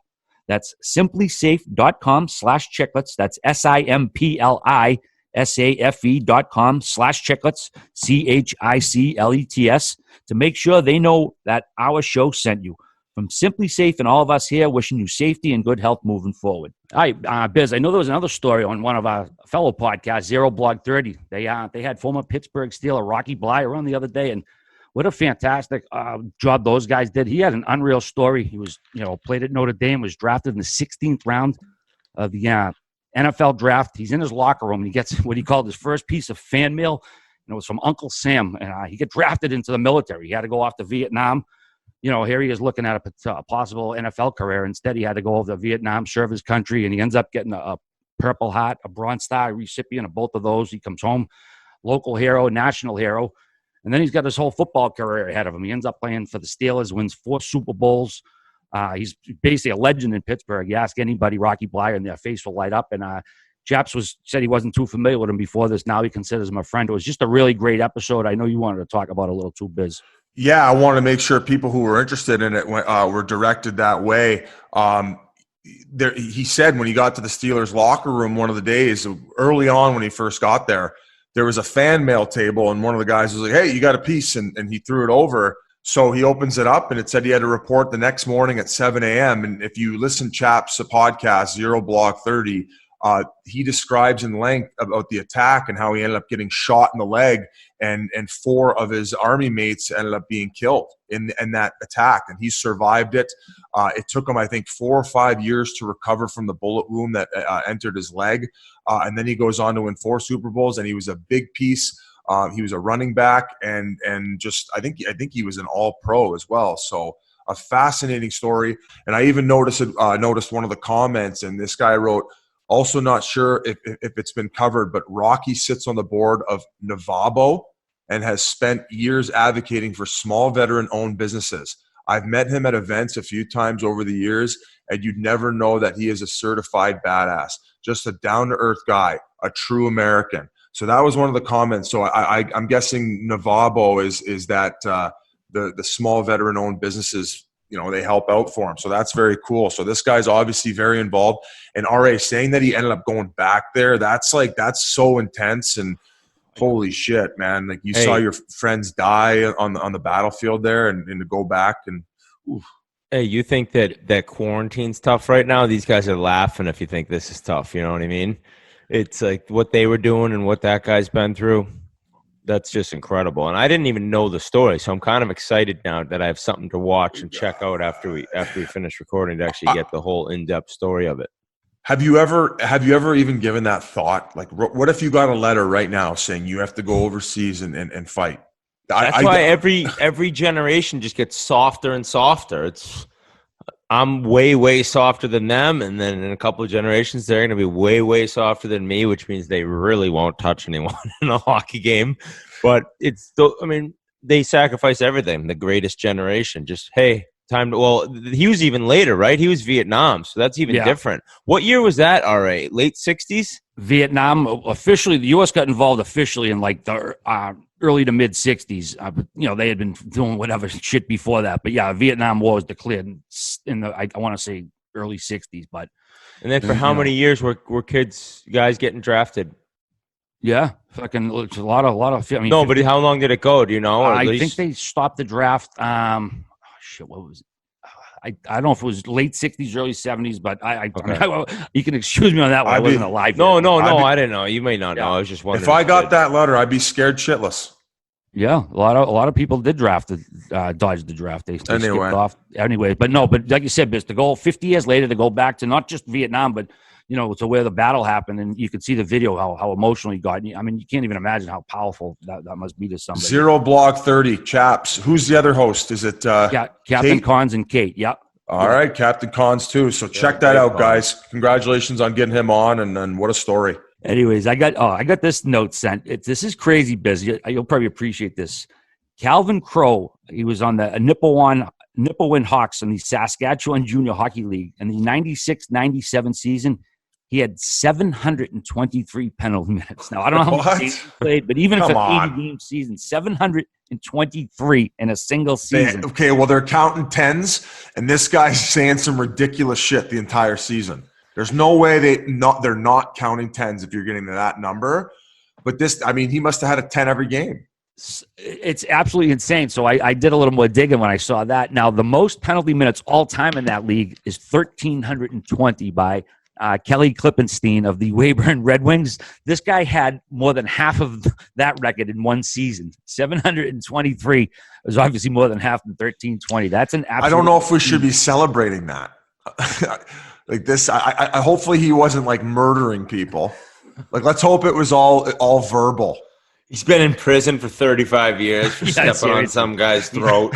And we're just like throwing him ticker tape parades here during the quarantine. Yeah, we haven't mentioned one NHLer yet, but this guy's getting his own little segment. Splitting a cell with fucking Joe Exotic. Yeah. No, but how about this? He comes out with the Hannibal Lecter mask on for games. Hey, they bring him in on that little, what do they call that? When they wheel him in? The dolly? Yeah. The dolly. Hey, Governor, love the suit. Oh, God. So, but I'm not done yet, dude. He played 1 year on the Coast, Biz, right? 66 games played. He had 400 fucking penalties. Oh, my goodness. And this guy was just being a menace. And then he played one game in the now defunct IHL, which was similar to the AHL. What do you have, 58 minutes? One game, 17 penalty minutes. So obviously a 10, a 5, and a 2. So he got his money's worth. Interestingly, he was born in Tehran, Iran, back in 1976. Interesting. Okay, we're not endorsing that, but that is an incredible stat. Yeah, it's pretty wild stuff, man. It's not something you hear every day. Boys, I don't know have you guys gotten free cable channels since you've been home, dude? There's no better words in the English language than free cable. I've been getting a shitload of channels. That new what do you call it? Quentin Tarantino, Once Upon a Time in Hollywood. That dropped on cable Friday night. I think I've watched it 5 times since it dropped. Dude, I don't understand that. I remember one of our first episodes saying the same thing. How do you watch something 5 times that you know exactly what's going to happen? Because it's like, to me, I know it sounds corny, but it's like art, man. You can just appreciate it a different way. Like, I watched Slapshot twice in 3 days the other day, and I actually saw things that I never That's why the blogs aren't being read, because he's got to watch fucking movies 20 times. I thought you. So how many days did you watch Once Upon a Time in Hollywood 5 times? I not front to back 5 times, but I watched it front to back Friday night when it debuted, and then it was on late night again. I probably fell asleep. I'm going to be honest. I've turned that movie on, I think 3 or 4 times now, and I've been unable to finish it. Once Upon a Time? Oh, Yes. yeah. I thought it was severely overrated. I didn't dislike it, but the way I heard about it, I couldn't imagine if I've seen that once or maybe twice to now throw it on right now. I'd be I'm gonna go on and say, though, I'll give it a chance till I'm completely finished it, and I'll blame it on my attention span. Now, Just if throw we're your talking shades about on, dude. if we're talking, shut up, you fucker. Now you made me lose my train of thought, you asshole. Ozark. Kind of my goal. Ozark, okay? Yeah. All right, let's talk Ozark. Really enjoyed season 1, okay? I think it's off Me to too. a flying start. Me too. So Kira, I'm gonna put it in the Breaking Bad realm. But the problem with Ozark, and I'm not gonna say it's a problem yet, is I'm having a hard time getting between the middle of season 2. So I feel like once I get through the middle of season 2 and get to the end where it probably ramps up a little bit, I saw the trailer for season 3 recently, and it looks fucking lit. All the kids are saying lit. That's the cool word. it looks like it's popping, and I see people online all excited about it. So I think that's going to be my next thing. And then you guys have kept saying The Wire. So if this quarantine period goes a little bit longer here, The Wire is one that I got to check out. Now, the thing about The Wire, Paul, and I had actually one of my followers tagged me the other day and said, I put it on. I couldn't get through the first 2 episodes. And the first thing I asked the guy, I says, did you have your phone in your hand? And he's like, you busted me. Yeah. I goes, if there's any show you cannot watch with your phone in your hand, it's The Wire. It requires your absolute 100% attention to get the full grasp. But Biz is like, nope. You have to shut the thing off. I had not have it near you because I know busy. Your attention is struggle sometimes, but this show fucking sucks you in, and you got to pay attention. Well, it's because I'm working constantly. Shit's got to get shifted around, so I got to. But if you're gonna put some time aside, you do have to put your phone away because there's so many so many details that if you miss one, you're gonna be lost 3 or 4 episodes. I got to get an Adderall prescription to watch this. To watch The Wire. As far as Ozark, I tapped out after season 1, man. I felt like it felt like season 5 of a Showtime show where the plot was just kind of ridiculous. Like, see, the thing it gets compared to Breaking Bad, which I think is ridiculous because Breaking Bad was on another level because it's guy doing the right thing for his family, but he's becoming a criminal. Oh, I think the high end acting in Ozark is better than Breaking Bad. I forget the woman's name. That's the craziest thing you've ever said, and I've known Linney for 15 years. Laura Linney, great actress. I think she's tremendous. She's way better than Walter White's wife. Walter White's wife was not a great actress. Okay, for me, I hated her so much that I feel like she was a very good actress. She made me hate her guts. I know, but it was like. It was like unrationally evil. Like I was just like, oh, I fucking hate her. Yeah, I don't know, man. Whereas this girl, you could compare Ozarks to Breaking Bad. All right. I won't do it. I won't stand for it. I'm not saying it's there yet, but the way that season 3 looks like it's popping and the comments on it, I could see it getting there. We got a ways to go here, buddy. You don't know where this is going. So I can't get through 2 either, Biz. I've shut it off 15 times, I feel like. All right. Well, I don't know. 2 is just I was really into it. I'll send you some Adderall. So bored. Yeah. I'll send you the Adderall. Just I don't know. They basically we talked about this long enough. My bad. What else are we supposed to talk about? I know. It's like, don't ever end any conversation ever right now. I told you, I go for errands. I drive 4 miles an hour driving on highways. Basically, Biz, when you get pulled over in Black Sheep, do you know how fast you were going? I don't know, 70, 80? You were going 7. 7 miles per hour. It's like, don't end stories. We have nothing to do, nothing to talk about, nowhere to go. All right. So on that note, Biz, I don't think Ozark earned it. Basically, the whole thing of Breaking Bad is the Vince Gilligan, the creator, famously said he goes from Mr. Chips to Scarface. Mr. Chips is like a school teacher back in the 50s. He goes from a nerdy teacher to a kingpin over the course of 5-6 seasons. Whereas Ozark, it happens in the first season over like 8 episodes, and it just wasn't plausible to me. Now, I know it's a movie, TV, you throw reality a little bit, but it just didn't earn it, man. It's like I'm not buying Jason Bateman as all of a sudden this badass accountant who these people are going to be afraid of. I will say the one thing I regret not going back to, that little hick girl, she was incredible. The little blonde, the hick chick. Yeah, her kind of fake accent ruins it a little bit for me. She's been unreal. But anyways, as you know, Biz, I love to be in a QT movie, and I know finding the perfect extra can be tough. I'm not sure if he uses ZipRecruiter for his extras, but maybe he should, because ZipRecruiter sends your job to over 100 of the web's leading job sites, but they don't stop there. With their powerful matching technology, ZipRecruiter scans thousands of resumes to find people with the right experience and invite them to apply to your job. ZipRecruiter is so effective that 4 out of 5 employers who post on ZipRecruiter get a quality candidate within the first day. And right now, to try ZipRecruiter for free, our listeners can go to ZipRecruiter.com/chiclets. That's ZipRecruiter.com/chiclets. That's CHICLETS. ZipRecruiter.com/chiclets. ZipRecruiter, the smartest way to hire. Did you guys watch Brockmire? I know I've touted that show on him many times. Oh, we're going back to shows and movies? Oh, you take it whatever you want, buddy. We'll talk about I was gonna ask you guys, what do you make of people shaming Zuckerberg for donating $25 million? Why? That's only because people are nuts, man. People think they can tell other people. What was the complaint? That it wasn't enough. That it was only 0.00025% of his income or perceived worth. Like, shut the fuck up. Thank you. Fuck you. Who are you to tell anyone how to spend their money? It's like you're better off just not even saying you. I mean, who the fuck are you to tell anyone what they should do with one of their dollars? Yeah. Yeah, fucking exactly. Losers. That's ridiculous. Well, time out. Give me what you got right now. I can't wait to bury you if you try to play devil's advocate. Well, we kind of I guess we shamed what's his name for not giving anything, but that's a completely different scenario. Hey, dude, those are the people that work for him. I agree. I'm agreeing with you. I think it's fucking ridiculous.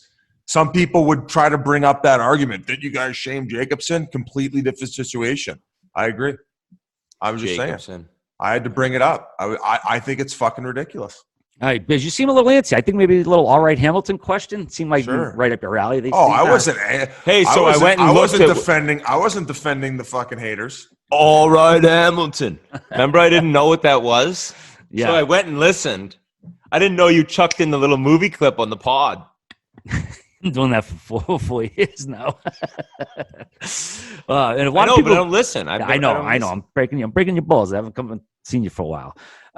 People who don't know, all right, Hamilton. It's basically a T-shirt. Which, if you know what the Ball Don't Lie T-shirts that Dave made, it was a T-shirt that didn't sell at all. So I made up a T-shirt when Dougie Hamilton was a Bruin. All right, Hamilton. It was kind of tied into Spicoli. It was kind of just one of those weird things we thought would sell. Dave didn't like it for an idea, so I personally bought the shirts myself, tried to sell them to make a quick buck with Dave's blessing.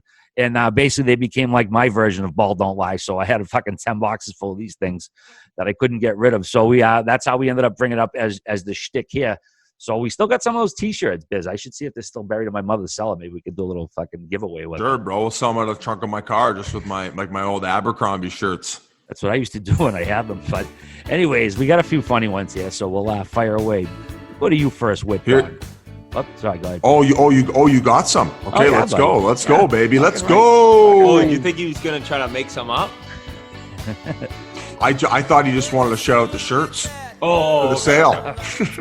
So yeah, it's just one of those weird things that's kind of tough to explain, but it makes sense when it happens. All right. But all right, Wed, who was your number one celebrity crush growing up? This one is from @Nags34. All right, Hamilton. So my heyday of just like when you were just cranking it out. Yeah, your heyday of let's say puberty was maybe 12, 13. At that point, that's 1995, 1996. Dude, I'm going two of them. I'm going Kelly Kapowski, Tiffany Amber Thiessen, and I don't know if it's 50-50 or 60-40, but it's close. And the other one's Carmen Electra. Because she was so trashy. She was so trashy hot. And I remember being a young little whippersnapper from Scituate, Mass. Just looking at her, being pretty amazed that's what was on the other side. There you go. What about you, G? I grew up in the Disney Channel era, so mine was always Selena Gomez. I loved Selena Gomez Disney? growing up. Yeah, she was a Disney I didn't know Channel that either. girl. So she's always just been cute as a button, you're saying? Oh, yeah. Selena Gomez and Miley Cyrus. I love the shit out of them. Young. That's such a different. that's rocking the cradle. Disney, that's what you were going to? You were just cranking yourself I was off to 13, Disney and Plus? I was 13. These girls are 15. These girls were like the hottest chicks in the world to me. Yeah. But what show, when you were 13, how jealous were you of was there an Bieber? after-school show? This is when like Miley Cyrus and they just became pop stars. They're doing these big tours. Remember Hannah Montana had the big tour all around the country? Oh yeah, tickets she were was like a kid star too. $5,000. Yeah, tickets were really expensive. These girls were huge at one point. Damn. Okay. Who else came out of the Disney Channel? Demi Lovato did as well. Vanessa Hudgens. No way. Okay. Yep. And then She had Ariana naughty Grande pictures. came out of Nickelodeon. Ariana Grande, Britney. man, her voice for how small she is, it doesn't make sense. It's crazy. I saw she's dating like a real estate agent. Do you remember when I said I could pick her up? You're saying it like it's a bad thing. She went from she dated that Davidson guy. It's not That's a bad fucking thing. upgrade. It's just very surprising. It's very surprising. Usually you don't see celebrities dating some random Joe Schmo real estate. I don't know This if I is could why ever. I said I could get Ariana Grande. We had the argument on Barstool Radio last year. I said I think Ariana Her wrists Grande's are bigger next, than yours. I said her next guy is going to be some random Joe Schmo, like just running the I think mill you guy. did say that. I did, and look who she went after next. You thought you were going to be that loser she went after. 10 minutes in a bar, and I would have had her. That's all I'm saying.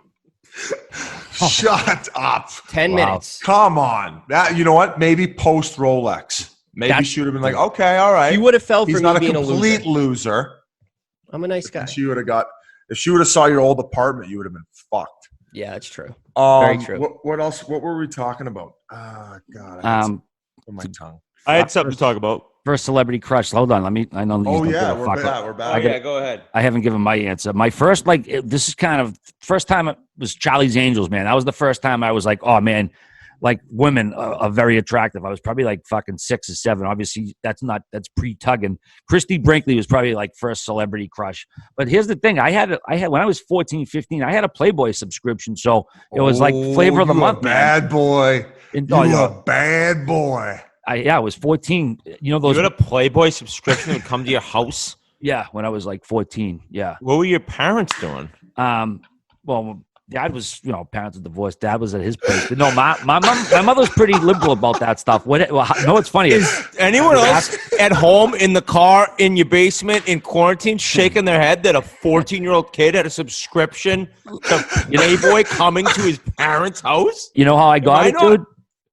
Remember Publishers Clearinghouse? Remember Ed McMahon? You might have already won $10 million. Yes. How does a 14-year-old get that in the mail? So I got that in the mail, and it said to be eligible, you have to subscribe to 2 magazines. So I subscribed to Sports Illustrated and Playboy when I was 14, and they fucking both came in the mail. So my goodness. America's fucking Publishers Clearinghouse, that's who sent it to me. So 14 years old, yeah. My mother was like, yeah. She's like, she didn't care. She's like, yeah, just don't. Wait, your level of disgust when he said that was all time. We got to put that. Just so opposite of what I had like growing up, that it's just incredible to me. Like, hey, son, I got the bill from Eversource and Bank of America, and your Playboy's here. Oh, hold on. Yep, there's a Hustler here too. Yeah, those are dirtier. Rear. Hey, I was fucking fine with me. Oh my goodness. Oh. This is sometimes when I love coming on here and doing this. This is the most. That was a belly laugh. I've never. This is what I have to do. I have to remember the days when some nights you're kind of grinding out to record. You're not necessarily feeling it when we get going mid-season playoffs. The grind is real for any job. Anyone will tell you. I need to remember the feelings that I have right now, where I'm counting down the seconds until we record. It's like, honey, I got to go downstairs at 3:00. I thought you were recording at 7. Yeah, we have 14 interviews tonight. Like, this is a time in life when I think that people need so quarantine, take a step back. So quarantine is a deal breaker? Oh, there is no, I mean, I know that all women listening that are married, men listening that are married, couples, kids, some days you'll be married. Marriage wasn't necessarily created with a quarantine in mind, but I think that you got to do a good job of being positive and giving each other space while also going out and taking advantage of some alone time, which is really healthy. And mine happens to be the podcast. So when I come downstairs and talk to you guys, and you guys want to move on from certain subjects or not just talk about random things, I'm going to lose my mind because I'll talk about anything. What's so shady about Playboy though? Like, I mean, it's just more about a 14-year-old kid getting an X-rated magazine sent to his house. See, that's usually kids hide and like maybe go into the woods and meet up. I had a Fox magazine, which is far dirtier than both of those. Well, that's the issue. I had to hide that under my bed. I had these drawers that you had to like take the drawer off, and I would put it underneath there.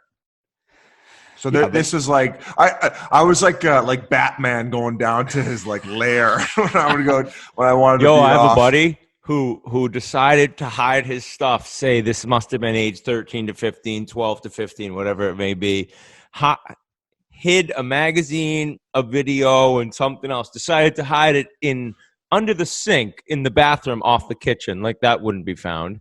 Well, one day he went in to get it in the back, and it was gone, and replaced there was a letter to him from his mother in which she addressed him and wrote, "There are deep, secret, gross underground societies for people like you that are into things like this." So it was a real eye-opener in terms of the parents being a little disgusted with what was going on in his intimate personal lifestyle at that moment. So they shamed him for his normal sexuality then. I mean, I guess they also weren't ordering. That's just old weren't school. ordering him like Shyla Styles videos to come to his front door like you. It's that Playboy's not X-rated, dude. There's a huge difference between Playboy and every other, like Hustler, Penthouse. Playboy was Hey, if we put up a poll on the Chiclets Instagram or Twitter on how many people think it's normal for a 14-year-old to have a subscription to Playboy to come to their house, what do you think the percentage will be? I don't know. I don't. Now, just let me clarify. I don't want people like my mother didn't like sign off on it. It was an offer I got from a fucking Publishers Clearinghouse. If you don't remember, if you're young, they used to. It was probably a scam. It was a fake sweepstakes where they gave like $10 million away. Ed McMahon would come to your house and give this fake check. You supposedly won. So I had a thing. I subscribed to the 2 magazines. My mother had nothing to do with it. Now, when I did get them, she was like, "Yeah, whatever. Just don't bring them around the neighborhood." We don't need an explanation. Yeah. I think it's a little odd. Listen, I don't want my people to think my mother's a odd. bad parent. That's all. No, come on, man. Like, we're not going there. We're just come on. Boys, I was a sick puppy. I was a sicker puppy than you are. I was just keeping it behind the closed doors. It was happening in my underground sex lair underneath my bed. Playboy, of course, by today's standards, Playboy is super tame. But honestly, like I would say, like it's the old joke. I read it for the articles, but like I would legit read. In addition to being a 14-year-old kid, I legit would read the thing cover to cover. I mean, there's outstanding interviews, the jokes. I mean, ask anyone who's my age. Playboy had a lot of cultural cachet. Boys, how about this one? And I'm high enough to talk about it on the podcast right now. So I clogged my toilet last night, and this morning, little Brian Yandel at my parents' house. I forget what episode that was, but that's a funny story. So I'd forgotten that I'd clogged it. So this morning I came up and I make a pot of coffee or a cup of coffee, excuse me. And I start doing it. And then I'm like, oh shit, I got to shit. And I remember my fucking toilet's clogged. So I flushed the toilet and it's like, it hadn't like, I thought I could maybe get it down with a big flush. Well, long story short, I had to shit in my fucking garbage can in my kitchen today. Bro, what? Yeah. How'd that? I didn't pull that off. I sat over. If there's an actual image of you squatting in your kitchen into the trash can this morning, dead sober after eating 43 watermelons and a chai tea smoothie last night, the guy still is shitting in his. So basically, you're proving that living your lifestyle is more fucked up than the guy who just gets blacked out and passes out. Yeah, I shit. I shit, and I obviously bagged it up right away and fucking. I brought the garbage bag to the next to the bathroom. I wiped my ass till it's clean as I got. Actually, it wasn't that messy. I was thankful. I put it in the garbage bag up and then obviously washed my hands and then walked it outside. Yeah, it was because I was going to call somebody, but there's nobody working the maintenance. All right, we cannot finish the episode on that story. That's just too disgusting. Sorry. But that's all right. No, it'll stay. But we can cut it if you guys think it's too gross. I think you already did. Mikey Grinelli wants to keep it. Cut? I'm just saying it's getting a little pathetic around here. If Tom Brady not playing the Patriots didn't get cut, this thing's staying on till the goddamn end of time. All right. Well. Hey, one thing that came over the wire while we've been talking here, El Prez Dave Portnoy, our boss, tweeted out, just got hit with a $167,000 trading penalty for trading with funds I didn't really have on Friday. Hashtag YOLO. You only live once. So Davey Day Trader sounds like he had a rough day. I don't understand how that shit goes, so I'm the last guy to break it down. But he tweeted that $167,000 penalty. So Jesus. Why would you think they just wouldn't allow you to trade once you didn't have the funds, right? It's like they're trying I'll to say get this. It would ruin my month if that happened to me. He just like tweets it out and doesn't really care. I went on with him one day last week. I'm hopping on again this week. I opened an account. I'm going to start day trading. No clue. Really? Same as him. No clue what I'm doing. But if I could see, he's trying to make like 700 grand in one day. He's nuts. If I could ever make a couple grand every day, boom, boom, boom, boom. You just get a stock. It goes up a tiny little bit. You sell it off. Boom. You get the money that day. Shut it down the rest of the day. Wall Street witty. I'll start Quick printing hits. the shirts. Quick I'll start hits. printing the shirts, baby. I don't understand any of that stuff. Yeah, it's If you gamble on a football or a hockey game and then you lose, you see what happened to cause you to lose, right? You watch the game, you see how it all unfolds. In this game, if you want to call it that, is a company goes up or down and you have no reason why for the most part. Well, you gotta read a lot. You have to that ain't read happening. other things that are happening. And all right, gang. Well, I think that I want to go back to the shitting in the garbage can. A lot of people are going to be like, "Well, why don't you just go in the toilet?" And I'm like, "No, because exactly on top of the clogness, just clog it even more." No, I know, but the thing is it was a clean bowl. Like for whatever reason, it's clogged a little deeper. So I didn't want to because then if it's still clogged and I can't get in touch with the maintenance guy, I just didn't want it to be too How messy. about hopping out and grabbing a plunger and then plunging it down and moving on with your day? Yeah, but I panicked and I ran to the fucking kitchen and I thought I can get rid of this quicker. It's out of my hair. It's now the big dumpster's problem, not mine. And there's I did a good job of cleaning up. Anyway, it's good. It's good. Kind I had of to get that off my emergency chest. response in a panic. Yeah. Right. You didn't ruin a pair of underwear or pants, and you didn't make a mess in your home. Wasn't the turkey trots either. It was well executed. I'll give myself that. One other thing I have to explain in all this is this morning I knew that it was clogged. I tried to flush it hard again, so it would have the pressure would have pushed it through, but then it rose to the top. So when I finally had to take that shit after I drank the cup of coffee, totally forgetting that my toilet was clogged, I didn't want to shit into a bowl that was basically close to full. Like it would have been like bad. So my quickest reaction was to run to that garbage can in the kitchen, and now here I am telling this story on the fucking podcast. Yeah, well, when you got to go, you got to go. And the last thing you want to do, you'd rather shit in a bucket than have shit all over your bathroom floor in addition to gallons of water. So you made the right call. I think let's bring it to the Twitter poll, Grinnell. There we go. All right, gang. Well, listen, everybody. It is Monday. It is a new week. I know it's tough to keep track. No days. With no days. It is Groundhog Day. But everybody, thanks for tuning in. We do appreciate the support during this crazy time. And have a great week out there. And we'll check back with you Thursday. Take care, all. Yep. Stay healthy, everyone. Thank you for listening. Peace. As always, we want to give a huge thanks to our great sponsors who are sticking by us through all this stuff. Big thanks to New Amsterdam Vodka and everybody with Pink Whitney. Big thanks to our buddy Stapleton, Timmy with Boyke's. Awesome.